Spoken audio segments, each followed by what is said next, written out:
আবির ঘুমের ঘরেই মুচকি হাসলো, ঠোঁটের কোণে হাসি রেখে বিমোহিত কণ্ঠে জানতে চাইলো, আবির কি কোনো অন্যায় করেছে? তা না হলে মাঝরাতে পরীর বদলে পেতনি কেন কল দিবে আমায়? হ্যাঁ, আপনি মস্ত বড় অপরাধ করেছেন। আবির চোখ বন্ধ করে আবিরের চোখ এখনো বন্ধ, ঘুমের রেশ লেগে আছে চোখে মুখে। হাত ঘুমে থেকে আবির পুনরায় প্রশ্ন করলো, সর্বনাশ, অপরাধটা কি বলা যাবে? মেঘ নিচু কণ্ঠে বলল, আপনি আমার প্রথম কলটা ধরলেন না কেন? আবির চোখ মেলে ফোনের দিকে তাকালো, তড়িঘড়ি করে কল লিস্ট চেক করলো। ঘুমের ঘরে কল কাটার ঘটনা মনে পড়তেই মাথা চুলকে ঠান্ডা কণ্ঠে বলল, উপ সরি, ঘুমের মধ্যে কিভাবে বুঝবো যে আপনি কল দিয়েছেন? সরি। সদ্য ঘুম থেকে ওঠা আবিরের ভাঙা ভাঙা কণ্ঠ শুনে মেঘের হৃদস্পন্দন বেড়ে গেছে। মনে হচ্ছে কে যেন হৃদয়ে ছুরি দিয়ে তুলপাট জ্বালাচ্ছে, সব কিছু যেন মুহূর্তেই তছনছ করে দিবে। মেঘ বুকের বাম প্রকোষ্ঠে হাত রেখে নিজেকে সংযত করে ধীর স্থির কণ্ঠে প্রশ্ন করল, সেহরি খাবেন না? উঠুন। আবির নিরস গলায় বলল, না খেয়ে কত রমজান কাটিয়েছি, এখন না খেয়ে রোজা রাখা অভ্যাস হয়ে গেছে। মেঘ শক্ত কণ্ঠে বলল, না খেয়ে থাকতেন কেন? তখন তো আর কেউ কল দিয়ে জাগিয়ে দিত না আমায়। মেঘ চাপা স্বরে বলল, এখন যেহেতু জাগিয়ে দিচ্ছি, তার মানে বুঝতে হবে অভ্যাস পরিবর্তন করার সময় হয়ে গেছে। তাড়াতাড়ি ওঠেন, আমি রাখছি। আবির তপ্ত স্বরে ডাকল, মেঘ। জি। নিজেকে সব কিছুতে জড়িয়ে রাখিস কেন? একটাকে কেন্দ্র করে চললে পরবর্তীতে তার ব্যথাটা সহ্য করতে পারবি না। মেঘ কপাল গুটিয়ে গম্ভীর কণ্ঠে শুধালো, রাত বিরেতে এইসব কি কথা বলছেন? উঠবেন নাকি উঠবেন না বলুন? আরে বাবা, এখনই উঠতেছি, হাত মুখটা ধুয়ে আসি। ওকে। মেঘ কল কেটে তাড়াতাড়ি নিচে আসছে। ততক্ষণে টেবিলে খাবার রেডি। প্রথম রোজা বলে আজ আদিও উঠেছে। আবির হাত মুখ ধুয়ে কিছুক্ষণের মধ্যে নিচে আসছে। আসার সময় তানভীরকেও ডেকে নিয়ে আসছে। মেঘের বিপরীতে বসতে বসতে আবির অল্প করে ভুরু নাচালো। মেঘ অপ্রখর হেসে চিবুক নামিয়ে নিল। খাওয়া শেষে যে যার মতো রুমে চলে গেছে। আবির নামাজে যাওয়ার জন্য রেডি হচ্ছে। মেঘ রেস্ট নিল। খাওয়া শেষে যে যার মতো রুমে চলে গেছে। আবির নামাজ যাওয়ার জন্য রেডি হচ্ছে। মেঘ রেস্ট নেওয়ার জন্য একটু শুয়েছে। বন্যাকে নেটে দেখে সঙ্গে সঙ্গে কল দিল। বন্যা কল রিসিভ করা মাত্রই মেঘ বলে উঠল, আসসালামু আলাইকুম, সেহরি খেয়েছো জানো? মাত্রই খেয়ে আসলাম, তুমি খেয়েছো বেবি? হ্যাঁ খেয়েছি, এখন একটু রেস্ট নিচ্ছি। বন্যা ঠাট্টার স্বরে বলল, সাবধান, রোজা রমজানের দিন, দিনের বেলা মনকে সংযত রাখিস। আবির ভাইয়াকে ঢ্যাপ ঢ্যাপ করে দেখিস না, আর ওনাকে নিয়ে বেশি ভাবিস না। বেশ স্বাভাবিক কণ্ঠে বলল, ওনাকে দেখবো কি করে, উনি সারাদিনই অফিসে থাকবেন। আচ্ছা একটা কথা বলবি? কি? আমি যদি রোজা রেখে পাঞ্জাবি বা টি শার্ট পেইন্ট করি তাহলে কি আমার রোজা হালকা হয়ে যাবে?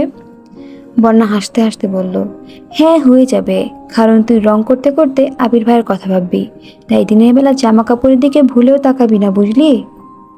আচ্ছা ঠিক আছে, নামাজের সময় হয়ে যাচ্ছে, রাখছি। বন্যা কল কাটতেই দেখলো তানভীর আইডি থেকে মেসেজ আসছে, ছোট করে লেখা, সেহরি খেয়েছো? বন্যা উত্তর দিল, জি আলহামদুলিল্লাহ, আপনি খেয়েছেন? হ্যাঁ। কোনো পাশ থেকেই আর কোন মেসেজ আসলো না। তানভীর 2-3বার কিছু লিখেও বারবার মুছে দিয়েছে। কিছু একটা বললে সেই মেসেজ মেঘকে দেখালে বোনের নজরে তানভীর ছোট হয়ে যাবে, সেসব ভেবেই তানভীর কিছু লিখতে পারছে না। প্রায় 5 মিনিট পর বন্যার আইডি থেকে মেসেজ আসলো, গুড নাইট। তানভীর মলিন হেসে লিখল, good night and take care. সকালে মেঘের ঘুম ভাঙার আগেই আবির অফিসে চলে গেছে। বাড়ি সম্পূর্ণ নীরব। মেঘ একে একে সব্বার রুমে চক্কর দিচ্ছে। মিম আর আদি টিউশনে গেছে। তানভীর, আবির, আলী আহমেদ খানরা কেউ বাসায় নেই। বাড়ির 3 কর্ত্রী নিজেদের রুমে কোরআন শরীফ পড়ছেন। মেঘ ঘুরে ফিরে নিজের রুমে এসে শাওয়ার নিয়ে উজু করে সেও কোরআন শরীফ পড়তে বসেছে। ইফতারের আগ মুহূর্তে আবিররা বাসায় ফিরেছে। প্রথম রোজা, তাই মালিহা খান বারবার সবাইকে বলে দিয়েছেন যেন ইফতারের আগেই চলে আসে। মেঘ শরবত বানাচ্ছে, মিম মেঘকে সাহায্য করছে, আর আদি দুপুর থেকেই সোফায় পড়ে আছে। 10 মিনিট পর পর জিজ্ঞাসা করে, মেঘাপু আর কতক্ষণ? আপু আর কতক্ষণ পরে আজান দিবে? মেঘ আর মিম আদিকে বুঝিয়ে রাখতে রাখতে নিজেরাই ক্লান্ত হয়ে গেছে। আদি এই যে সোফায় শুয়েছিল আর উঠতেই পারছে না। আবির ইফতারের আগে আগে এসে আদিকে কোলে করে চেয়ারে নিয়ে বসিয়েছে। চেয়ারে বসেও আদি হেলে পড়ে যাচ্ছে। আদির অবস্থা দেখে মিম মিটিমিটি হাসছে। আলী আহমদ খান ভারী কণ্ঠে বললেন, এভাবে হেসো না, এমন দিন সবারই পার করে করে আসতে হয়েছে। সঙ্গে সঙ্গে মিমের হাসি থেমে গেছে, চুপচাপ ইফতারি করতে বসে পড়েছে। মেঘ দাঁড়িয়ে দাঁড়িয়ে শরবতের একটু পরপর চিনি দিচ্ছে। প্রথমবারের মতো শরবত বানানোর দায়িত্ব মেঘ নিয়েছে। যদি ঠিকঠাক না হয় তাহলে বাড়ির সবার সামনে নাক কাটা যাবে। এই জন্য আরও বেশি ভয় পাচ্ছে। আবারও চিনি দিতে যাবে, তখনই আবির মৃদুস্বরে বলল, আর কত চিনি দিবি, থাম এবার, তোর চিনি দেওয়া দেখে একদিনেই সবার ডায়াবেটিস হয়ে যাবে। মেঘ কপাল গুটিয়ে তাকালো, কিন্তু কিছু বলল না। তানভীর বলে উঠল, প্রথমবার শরবত বানাচ্ছে তাই এই অবস্থা, সপ্তাহখানেক বানালেই অভ্যাস হয়ে যাবে। আকলিমা খান রান্নাঘর থেকে আসতে আসতে প্রশ্ন করলেন, তানভীর, সব সময় তো তুমিই শরবত বানাও, এবার দায়িত্ব মেঘকে দিয়েছো কেন? তানভীর মুচকি হেসে বলল, সব সময় আমার শরবত খেয়েছো, এবার আমার বোনের হাতে শরবত খাবে, সমস্যা কি? এই রমজান যেমন স্পেশাল তেমন শরবতটা স্পেশাল হবে। রমজান স্পেশাল কেন? বাহ রে, কত বছর পর ভাইয়ের সাথে রমজান পালন করছি, তাছাড়া আমাদের ফুপ্পিকে পেয়েছি, স্পেশাল হবে না? হ্যাঁ অবশ্যই। ব্যস্ততার মাঝে রমজান কাটছে সবার। ঈদের ছুটির জন্য বেশিরভাগ কাজ আগেভাগে শেষ করে রেখেছে। সময় করে ইকবাল খান সিলেট আর মোজাম্মেল খান কিছুদিনের জন্য রাজশাহী গেছেন। আলী আহমেদ খান আর আবির মিলেই অফিস সামলাচ্ছে। আলী আহমেদ খান ইফতারের আগে আগে বাসায় চলে গেলেও আবির প্রতিদিন ফিরতে পারে না। আব্বুর অফিসের কাজ শেষ করে নিজের অফিসে যাওয়ার আগে মাঝে মাঝে রাস্তাতেই মাগরিবের আজান পড়ে যায়। মাঝে মাঝে রাকিবের সাথে ইফতার করে, কিন্তু প্রতিদিন মাগরিবের নামাজের পরপরই মেঘ কল দেয়। কল দিয়ে প্রথম প্রশ্নটাই থাকে, ইফতার করেছেন? কী কী খেয়েছেন? দ্বিতীয় প্রশ্ন, বাসায় কখন আসবেন? প্রতিদিনই মেঘের একই রুটিন। আবিরের বাসায় ফেরার সময় অনুসারে মেঘ নিজের কাজ শেষ করে। আবির বাসায় ইফতার করে বের হলে ফিরতে ফিরতে প্রায় 1টা-2টা বেজে যায়। আর ইফতার বাইরে করলে তারাবির নামাজ শেষ করে বাসায় চলে আসে। মেঘও সেই অনুযায়ী নামাজ শেষ করে পাঞ্জাবি ডিজাইন করতে থাকে। আবির ফিরলে একসঙ্গে খাওয়া দাওয়া করে। রাত ছাড়া এখন আবিরকে দেখাই যায় না বললেই চলে, তাই রাতটাই আবিরকে দেখার উত্তম সময়। যেদিন আবির বেশি রাত করে বাসায় ফিরে সেদিন সেহরিতে আবির মেঘকে আগে কল দেয়। অন্য দিনগুলোতে মেঘ আবিরকে কল দিয়ে ঘুম ভাঙিয়ে দেয়। পাশাপাশি রুমে থেকেও সামনাসামনি কারোর মুখে কোনো কথা নেই। আজ শুক্রবার, অফিস বন্ধ থাকায় আবির সকাল থেকে জামা কাপড় ধুচ্ছে। মেঘ কোনো কারণে ছাদে গিয়ে দেখে ছাদ ভরে আছে আবিরের শার্ট আর টি শার্টে। সবগুলোর মধ্যে সাদা শার্টের সংখ্যাই বেশি। সবগুলো গুনে শেষ করে মাথায় হাত দিয়ে বিড়বিড় করতে করতে মেঘ নিচে নামছে। আবির আরও কতগুলো শার্ট আর পাঞ্জাবি নিয়ে উপরে উঠছে। মেঘকে বিড়বিড় করে নামতে দেখে প্রশ্ন করলো, ভর দুপুরে ছাদে গেছিলি কেন? মেঘ উত্তর না দিয়ে উল্টো প্রশ্ন ছুড়ে দিল, একটা মানুষের 27টা সাদা শার্ট কিভাবে থাকতে পারে? আমি ভ্রুকুচকে স্বাভাবিক কণ্ঠে বলল, আরও 5টা এখনো পরিয়েনি। এত শার্ট দিয়ে কী করেন? ধুয়ে দিলাম, যেগুলো ছোট হবে সেগুলো দিয়ে দেব। মেঘ চাপা স্বরে আওড়ালো, আমাকে 2টো টি শার্ট দিয়েন। আবির ভারী কণ্ঠে শুধালো, তোর টি শার্ট লাগবে? মেঘ বিপুল চোখে চেয়ে তাড়াতাড়ি এপাশ ওপাশ মাথা নাড়ল। মনে মনে বলল, ইস, উনি শুনে ফেললো। মেঘ দ্রুত নিজের রুমে চলে গেছে। আবির নামাজ পড়ে এসে সে যে ঘুমিয়েছে, এর মধ্যে রাকিব প্রায় 22টা কল দিয়েছে। আবির ঘুম থেকে উঠে এতগুলো কল দেখে ভয়ে কল দিল। রাকিব কল রিসিভ করেই হুঙ্কার দিল, আজকে রোজা রাখছিস বলে তোকে বকতে পারছি না, কতগুলো কল দিলাম, কই ছিলি? ফোন সাইলেন্ট করে ঘুমিয়েছিলাম। কেন? একটু ঝামেলা হয়েছে। একটু না, বেশি ঝামেলা। ফোনে বলবি নাকি দেখা করবি? ইফতার করে বের হোস। আবির উষ্ণস্বরে জানালো, শরীরটা খুবই দুর্বল, তুই বাসায় আয়, এখনই চলে আয়, সমস্যা নেই।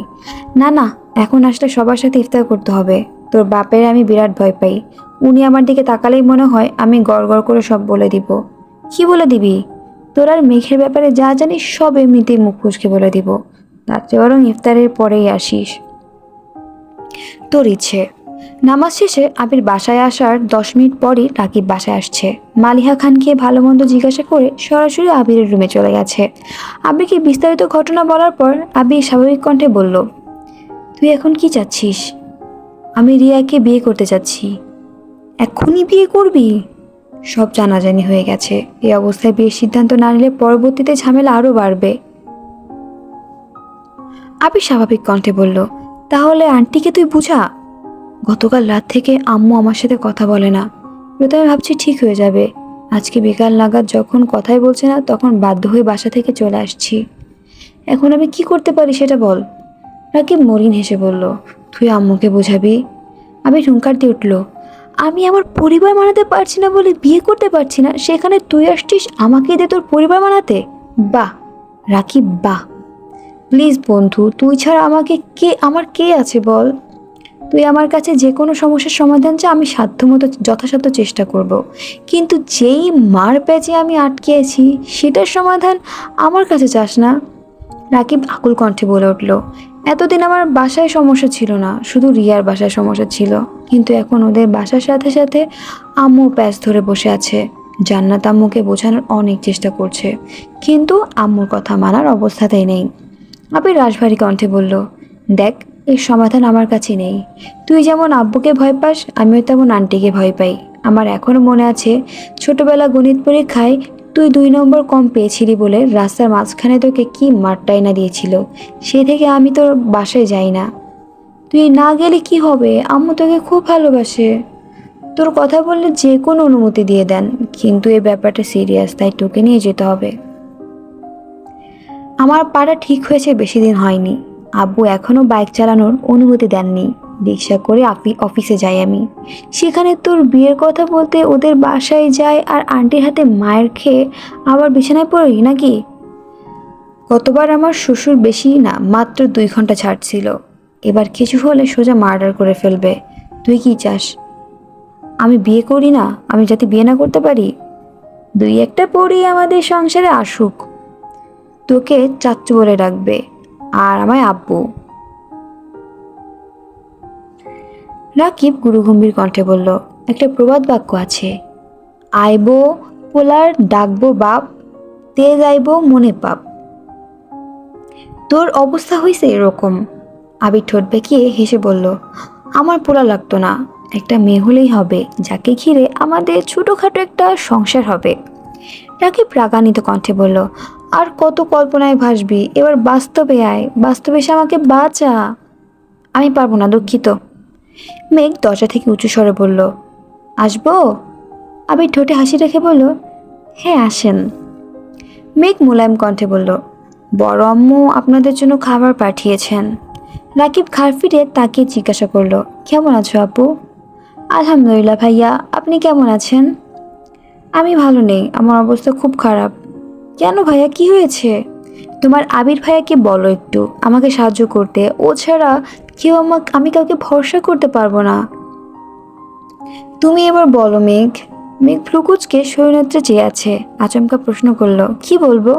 আবির গম্ভীর কণ্ঠে বলল, কিছু না, তুই রুমে যা। না মেঘ, তুমি যাবে না। তুমি আবিরকে একবার বলো, তারপর চলে যেও। মেঘ আবারও প্রশ্ন করলো, বলবো কি আমি? তুমি বলো আমাকে যেন আবির সাহায্য করে। মেঘ আবিরের দিকে কিছুক্ষণ তাকিয়ে মসৃণ কণ্ঠে বলল, রাকিব ভাইয়া কিসের জন্য সাহায্য চাচ্ছেন, করে ফেলুন সাহায্য। আবির স্বাভাবিক কণ্ঠে বলল, ঠিক আছে, তুই যা এখন। রাকিব পুনরায় বলে উঠল, আপু তুমি জিজ্ঞাসা করো আমি সাহায্য করবে কিনা, হ্যাঁ বা না।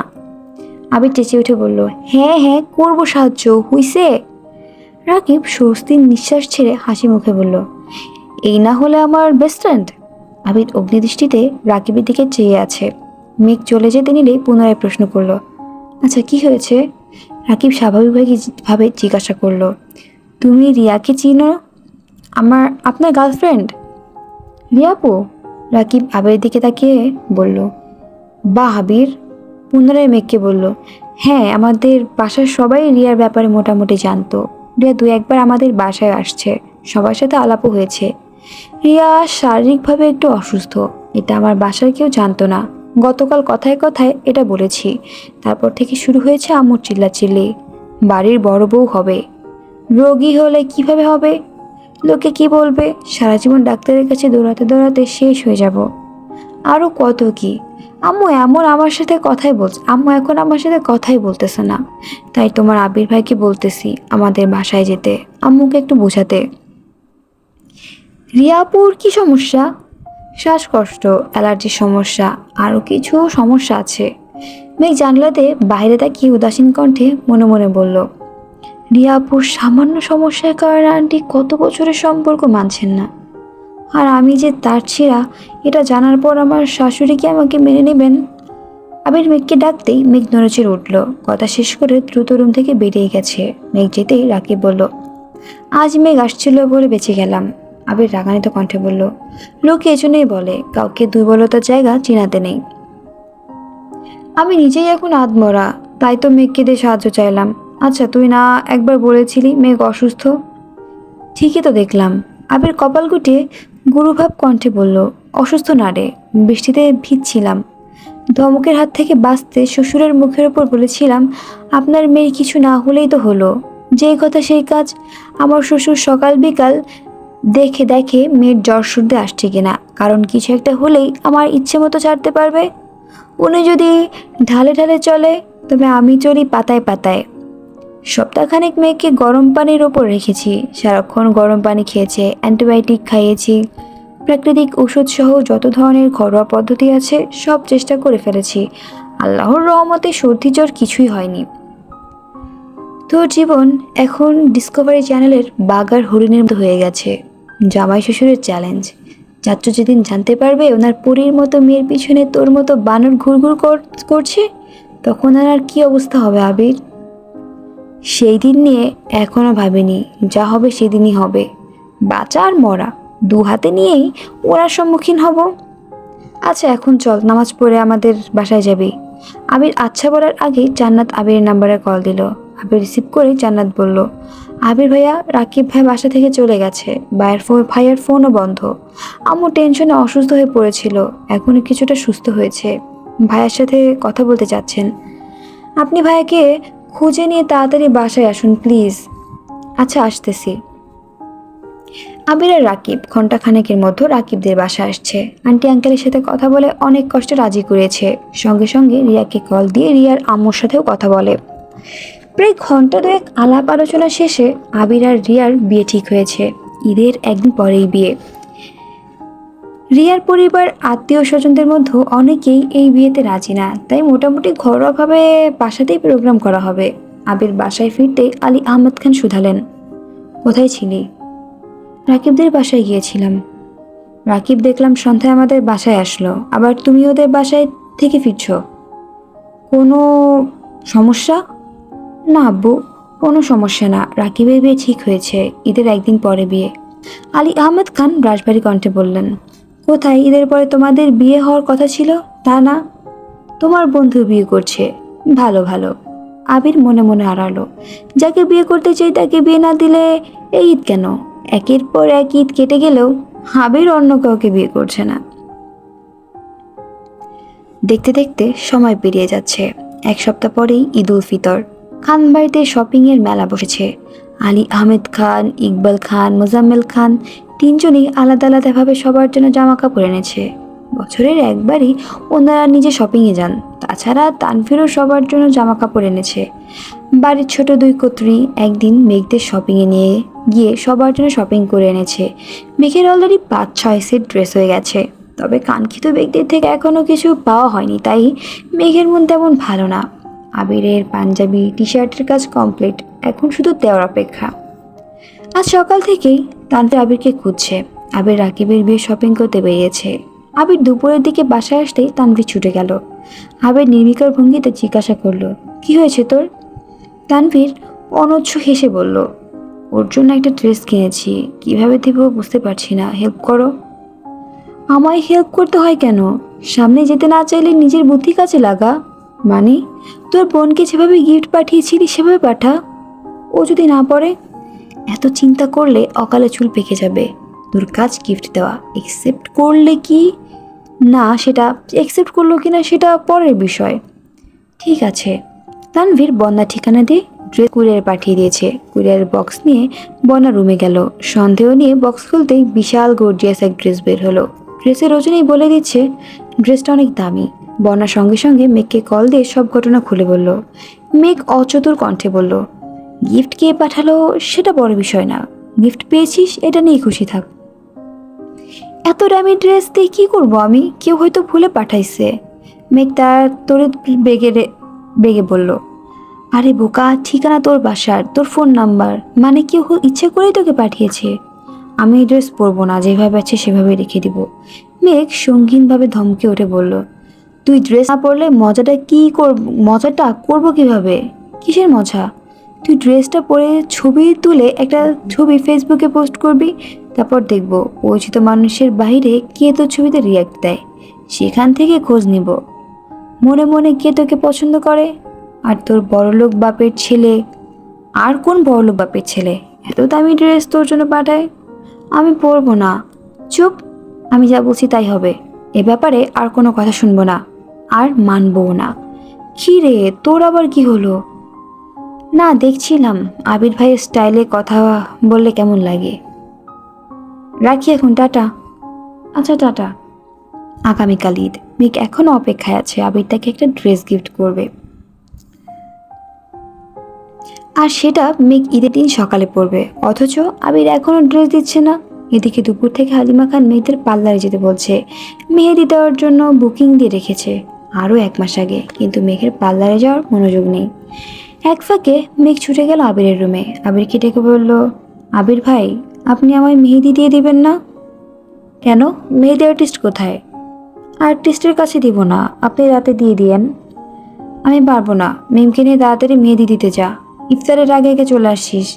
মেঘ কাঁদো কাঁদো কণ্ঠে বলল, মাইশাপুর বিয়েতে তো আপনি কত সুন্দর করে মেহেদি দিয়ে দিয়েছিলেন, আজকে একটু দিয়ে দেন না প্লিজ। আবির রাগান্বিত কণ্ঠে বলল, মেঘ, উল্টাপাল্টা বায়না ধরবি না, যা বলছি তাই শুন। মেঘ মন খারাপ করে নিজের রুমে চলে গেছে। মেহেদি দেবে না বলার পরও বাড়ির সবাই জোর করে পার্লারে পাঠিয়েছে। সন্ধ্যার দিকে বাসায় ফিরে মেঘ দেখলো তার বিছানার উপর একটা শপিং ব্যাগ রাখা। শপিং ব্যাগে 2টো ড্রেস, একটা হলুদ রঙের আর একটা গাঢ় নীল রঙের। 2টো ড্রেসই খুব সুন্দর, তবে মেঘের নীল ড্রেসটা বেশি পছন্দ হয়েছে। মেঘ ড্রেস দেখতে দেখতে আজান পড়ে গেছে। মেঘ দ্রুত ইফতার করতে চলে গেছে। ইফতার করে রুমে এসে নামাজ শেষে আবার ড্রেস দুটো দেখছে। আবির ঈশার নামাজ পড়তে বের হলেই মেঘ আবিরের জন্য ডিজাইন করা 2টো পাঞ্জাবি আর টি শার্টগুলো আবিরের রুমে রেখে আসছে। তানভীরের রুমেও একটা পাঞ্জাবি আর একটা টি শার্ট রেখে আসছে। আবির কিছুক্ষণ পর রুমে এসে দেখলো পাঞ্জাবির ওপর ছোট একটা চিরকুট। হাতে নিতেই দেখলো এতে লেখা, আপনার স্প্যারোর দেওয়া প্রথম পাঞ্জাবি, ভালো লাগলে চোখ খুলে পড়বেন, ভালো না লাগলে চোখ বন্ধ করে পড়বেন, তবু পড়তেই হবে। আর একটা চিরকুটে লেখা, আপনি আমার কোমল মনে আঘাত দিয়েছেন, তাই আমি রাগ করেছি, খুব রাগ করেছি। সামান্য একটু মেহেদি দিয়ে দিলে আপনার খুব বেশি ক্ষতি হয়েছে তো? আপনি আমার মনে ছোট ছোট অভিযোগের সৃষ্টি, বিশালাকার পর্বত। আপনাকে ঘিরে আমার যত অভিযোগ ছিল সব ঈদের চাঁদের কাছে সঁপে দিয়েছি। তবুও দোয়া করি আপনি ভালো থাকুন, পৃথিবীর সব সুখ আপনাকে ঘিরে রাখুক, ঈদ মোবারক।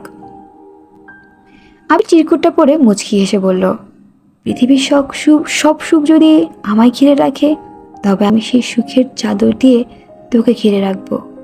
তোর মনের ঘরে চুল পরিমাণ অভিযোগ ঢোকার রাস্তাও রাখবো না, তোকে আমার ভালোবাসা দিয়ে ভরিয়ে রাখবো। একদিন কেন, সারা জীবন তোকে রাঙিয়ে রাখার দায়িত্ব আমি নিব ইনশাল্লাহ। মেঘ আজ তাড়াতাড়ি শুয়ে পড়েছে, অ্যালার্ম দিয়ে ঘুমিয়েছে। ঘুম ভাঙতেই তড়ি করে উঠে শাওয়ার নিতে চলে গেছে। ফজরের নামাজ পড়ে ঘণ্টাখানেক কোরআন শরীফ পড়েছে। তারপর বেলকনিতে দাঁড়িয়ে আকাশের পানে চেয়ে আছে। কয়েক মুহূর্তের মধ্যে মেঘে 2 চোখ বেয়ে টুপটুপ করে পানি পড়তে শুরু করেছে। দাদা দাদু সহ যত আত্মীয় স্বজন মারা গেছে তাদের কথা ভেবেই মেঘ কাঁদছে। নামাজ পড়েও তাদের জন্য দোয়া করেছে। ঘণ্টাখানেক নিশ্চুপ দাঁড়িয়ে থেকে মেঘ ওয়াশরুম থেকে হাত মুখ ধুয়ে রেডি হতে শুরু করলো। বিছানায় জড়ানো 8টা ড্রেস, সবগুলোই সুন্দর, কিন্তু মেঘের নজর এক আবিরের ড্রেসে আটকে গেছে। খুব ভেবেচিন্তে আবিরের দেওয়া নীল রঙের ড্রেসটাই পরেছে, সাথে নীল রঙের বড় বড় কানের দুল, হাতে নীল চুড়ি। শুরুতেই চুল শুকিয়ে স্ট্রেট করে নিয়েছিল। সেই চুলের মাঝখানে সিথি করে দুপাশে দুটো কাঁকড়া বেল্ট দিয়ে ডিজাইন করে চুল বেঁধেছে। পেছন থেকে সব চুল ছাড়া, তবে স্ট্রেট করার জন্য খুব সুন্দর লাগছে। মুখে হালকা মেকআপ করে ঠোঁটে গোলাপি রঙের লিপস্টিক লাগিয়েছে। সাজা শেষে রুম থেকে বেরিয়ে এদিক সেদিক উকি দিচ্ছে। কোথাও কেউ নেই।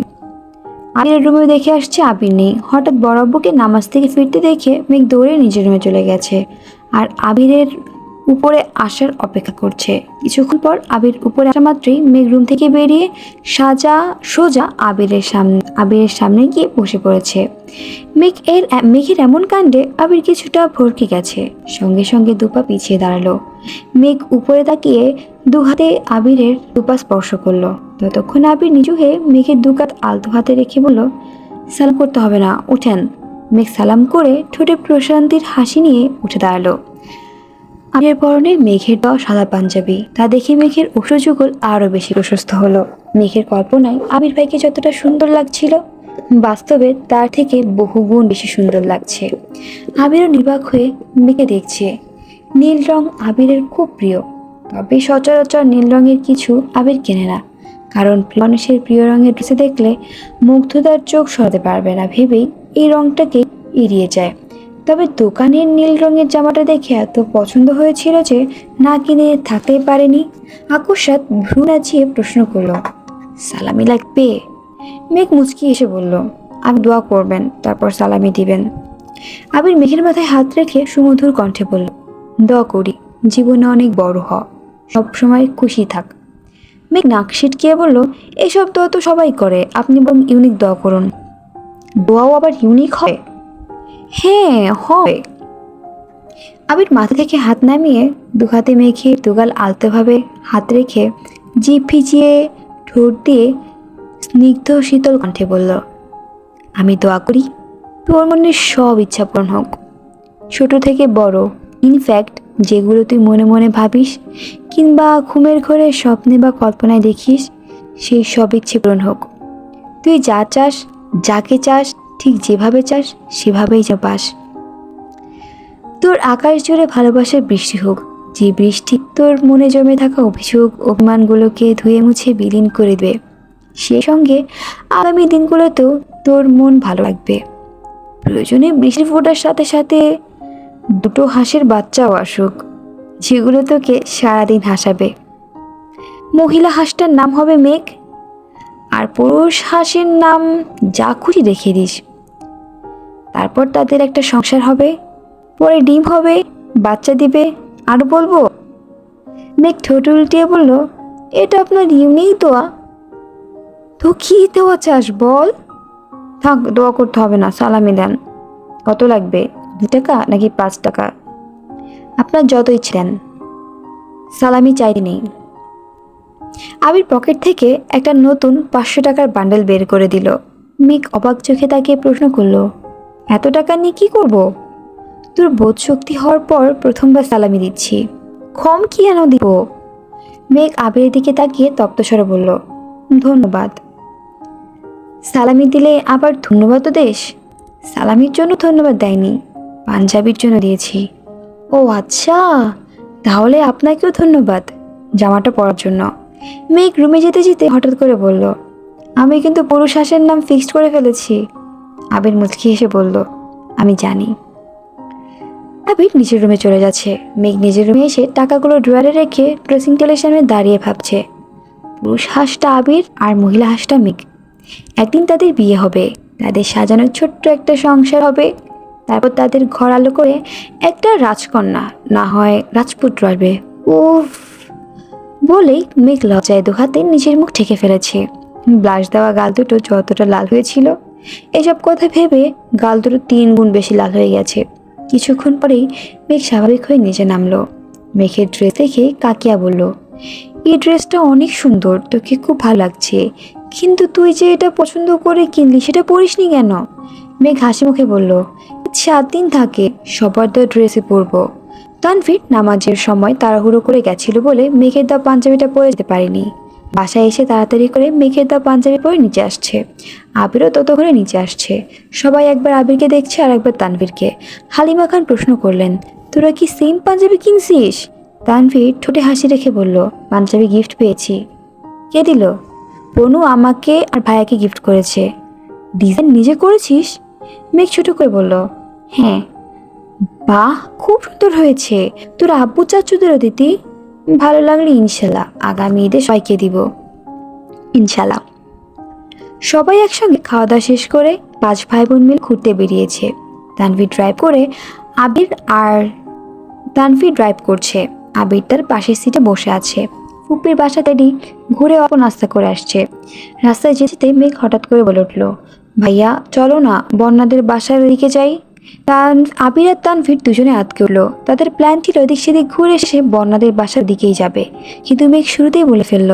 তানভীর মুখভঙ্গি সবাইকে রেখে প্রশ্ন করলো, ওইদিকে কেন? বন্যা ঈদে কোথাও বের হয় না, আমরা যে বের হয়েছি ওকে নিয়ে আসি। আবির মৃদু হেসে বলল, শুধু দেখে আসবি কেন, ওকে নিয়ে আসিস। সবাই একসঙ্গে ঘুরবো? আচ্ছা, বলবো ওকে।